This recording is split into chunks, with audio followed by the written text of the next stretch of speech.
तो भाई शिवनंदिनी ससुराल छोड़कर मायके आई और एक मैंने वीडियो देखा जो शिवनंदिनी सासू माँ के बारे में वीडियो में बता रही थी। वो वीडियो में दिखाया भी कि सासू माँ कहते हैं ना कि घर से जाते वक्त झगड़ा लड़ाई नहीं करना चाहिए, नहीं तो सही नहीं रहता है। और जैसे ही घर से बाहर निकली शिवनंदिनी, सासू माँ दरवाजे पे खड़े होकर अपने बेटे से भयानक लड़ाई झगड़ा कर रही थी। तो नमस्कार, स्वागत है आप सभी लोगों का इस वीडियो में। और शिवनंदिनी के जो पति हैं शिवनंदिनी के दीवाने हैं, वो इसलिए क्योंकि शिवनंदिनी कमाती है। आज 6 महीना हो गया, 6 महीना पहले ये सूरत में कमाते थे शिवनंदिनी के जो पति हैं, और 6 महीने से बेरोजगार बैठे हैं क्योंकि उनको पता है कि शिवनंदिनी का अच्छा खासा अर्निंग होता है, कमाने की ज़रूरत नहीं है। पर अब शिवनंदिनी को भी प्रॉब्लम होने लगी है कि ये कमाने क्यों नहीं जा रहे हैं। तो सबसे पहली बात कि ये आदत तुमने ही डलवाई है, तो अब भोगो। शुरू में वो जा रहा था कमाने तो तुमने रोक लिया कि एक आदमी घर के लिए चाहिए, कुछ लाने के लिए, कुछ ले जाने के लिए कुछ हो गया तो कौन रहेगा गार्जियन, तो एक गार्जियन रहना चाहिए। क्यों? क्योंकि तुमको अपने पति का साथ चाहिए था। तो जब तुमने रोका ही, तुमने खुद नहीं कमाने दिया, तो अब क्यों प्रॉब्लम हो रही है। और वो अब पति जैसे जैसे शिवनंदिनी कहती है वैसे वैसे कर रहा है। घर में सास बहू के घमासान झगड़े के बाद भी ये कुछ नहीं करता। लेकिन एक आज वीडियो मैंने देखा शिवनंदिनी के भाई का, जिसमें शिवनंदिनी के जो पति हैं बातों बातों में ये बोले कि ये खाना खाकर सो जाती है, खाना नहीं देती है माँ को। तो मैं कल भी वीडियो में ये शेयर की कि शिवनंदिनी की भी इसमें गलती है, और आज भी बोल रही हूँ कि जो सासू माँ को प्रॉब्लम है ना, शिवनंदिनी की आदतों से है। और आदत सच में शिवनंदिनी की जो है सही नहीं है। कोई भी सासू बाहर का काम करके आएगी, थक हार के आएगी, तो घर में बहू का फर्ज बनता है कि उसको खाना निकाल कर दे, उसको पानी दे, वो बाहर से आती है तो। और शिवनंदिनी का आदत है खाना बना लिया, रख दिया, चाहे वो जैसा भी खाना हो, रख दिया, खा लिया और अपने जाकर रूम में सो गई। अब शिवनंदिनी की सास आती हैं, अपने हाथों से खाना बनाकर खाती हैं, चाय बनाकर पीती हैं, तो जाहिर सी बात है उनको प्रॉब्लम तो होगी ही। ये बहू का फर्ज बनता है कि अपने परिवार को कैसे संभाल कर चलाना है। और 3 जन हैं सिर्फ। शिवनंदिनी का पति दिन भर बाहर निठल्लों की तरह घूमता है। गुटके और पान का जो खर्च है शिवनंदिनी दे ही जाती है। शिवनंदिनी के गुटखा खाने से भी सासू माँ को प्रॉब्लम है, क्योंकि वीडियो में ये भी सुना गया कि गुटखा इतना नहीं खाना चाहिए, खाओ लेकिन इतना मत खाओ। और शिवनंदिनी गुटकेबाज है, और शिवनंदिनी का पति भी गुटकेबाज है। तो भाई जाहिर सी बात है, राम मिलाए जोड़ी, एक आंधर एक कोढ़ी। तो दोनों ही वही हाल है। और शिवनंदिनी को क्यों नहीं बोलता है पति? क्योंकि अगर बोल देगा तो शिवनंदिनी घर छोड़कर चली जाएगी, और घर छोड़कर चली जाएगी तो उसको घर खर्च और पैसे खर्च, कैसे जेब खर्च कहाँ से चलेंगे, गाड़ी में तेल कौन भरवाएगा। तो अब ससुराल छोड़कर जब मायके आई है शिवनंदिनी, तो पति जाने को अकेले तैयार नहीं है। शिवनंदिनी बोल कर आई थी कि मैं जाऊंगी तो 1 महीना रहकर आऊंगी, क्योंकि यहाँ पर तानों से मैं परेशान हो गई हूँ, और देखती हूँ कि इनकी नई बहू जो आएगी वो उसके साथ कैसे रहेंगी। और ज़्यादा होगा तो मैं अब सब कुछ वीडियो में बनाऊंगी। अपनी भाभी से ये बात शेयर करती है।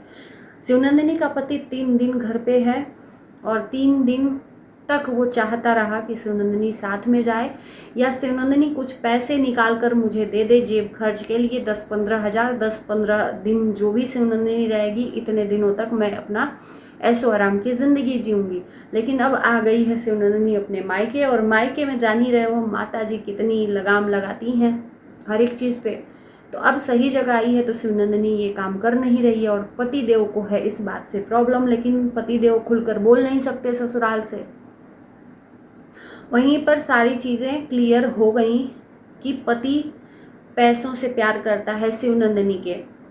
सब लोग बोल रहे हैं कमाने जाओ, लेकिन ये कमाने नहीं जाता है।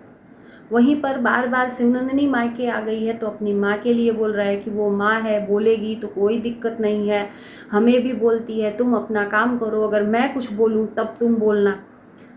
सब मिला जुला के वो शिवनंदिनी को अपने साथ ले जाना चाहता है, क्योंकि वो वहाँ रहता है तो जब चाहता है शिवनंदिनी को मार्केट ले जाकर पैसे निकलवाता है अपने खर्च के लिए।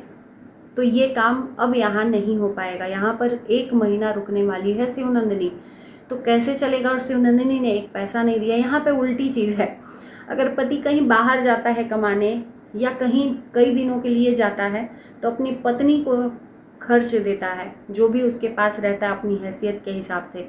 और यहाँ पर उल्टा है, शिवनंदिनी अपने मायके आई है तो अपने पति के लिए जेब खर्च दे, क्योंकि शिवनंदिनी कमाती है। और आज शायद मुझे ऐसा लगता है कि मुझे इस बात की खुशी है कि मैंने रोकने की कोशिश की इस शादी को, पर किसी ने माना नहीं, क्योंकि वही है वही जो राम रचि राखा, उसमें किसी का हाथ नहीं। आँख पे पट्टी पड़ जाती है कि ये सही नहीं है, ये सही नहीं है, पर आज वही चीज़ें सच हो रही हैं। और शायद शिवनंदिनी के जो मायके वाले हैं, माँ जी को इस बात का पछतावा हो रहा होगा कि मैंने बहुत गलत घर में शादी कर दी। और वैसे कहते हैं ना कि किस्मत सब लोग अपना लेकर आते हैं, लिखा कर आते हैं, जहाँ जो जिसकी किस्मत रहती है उस हिस्से का वो लेकर जाते हैं। आरती का कितना शिवनंदिनी से गलत आदमी से तो आरती की शादी हो गई, बहुत ही एज में।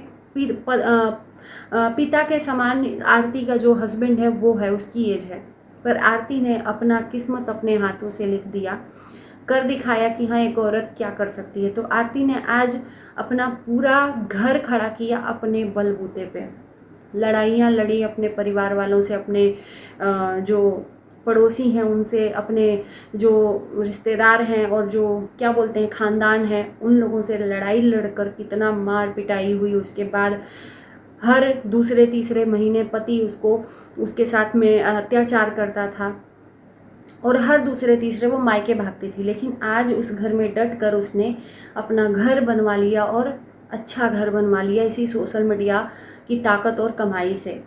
तो किस्मत अपने हाथों लिखी जाती है। अब यही बात शिवनंदिनी को भी सीखनी पड़ेगी कि अगर ससुराल में रहना है तो ससुराल के हिसाब से रहना पड़ेगा। अगर सास आती है तो उसके लिए खाना पानी भी देना पड़ेगा। ठीक है, तुम अपने हिसाब से अच्छा करती हो, पर तुम अपने हिसाब से अच्छा करती हो, उनके हिसाब से अच्छा करो जैसा वो चाहती हैं सासू माँ। अगर उनके हिसाब से अच्छा करोगी तो मुझे लगता है कि उस घर में कभी लड़ाई झगड़ा होगा ही नहीं। पर शिवनंदिनी अपनी मनमानी वहाँ पर करती है, खाना पीना बनाकर, खाना खाकर और खुद सो जाती है। तो कोई भी हो भाई, प्रॉब्लम तो होएगी ही। जब सास आती है उसको टाइम से खाना नहीं दोगी, चाय नहीं दोगी, तो किसी को भी प्रॉब्लम होगी। और इसीलिए आती जाती वो ताना मारती रहती है, जो कि इस बात का ऐतराज है शिवनंदिनी को। बाकी गुस्सा होकर पति देव भी चले गए हैं, पैसे नहीं मिले तो। अब शिवनंदिनी के परिवार वाले भी विदा करने को राजी नहीं है कि अभी 15 दिन रहने दो। जब शिवनंदिनी इतनी गलतियां कर रही हैं तो थोड़ा सा 15 दिन गैप दे दो, उसको भी यहाँ पे रहने दो। उसका भी ये परिवार है, उसका भी ये घर है, तुम जाओ आराम से। जब भी 15 दिन के बाद फ़ोन करना, हम लोग ना भेजें तो कहना। और पति देव का धमकी है कि रहोगी तो फिर मैं लेने नहीं आऊँगा। क्या बात है, मतलब इमोशनल ब्लैकमेल शिवनंदिनी को, कि किसी तरह से शिवनंदिनी साथ में जाने को तैयार हो जाए, है ना। चलिए इसी साथ वीडियो करते हैं यहीं पर एंड। कमेंट करना ना भूलना। Bye bye.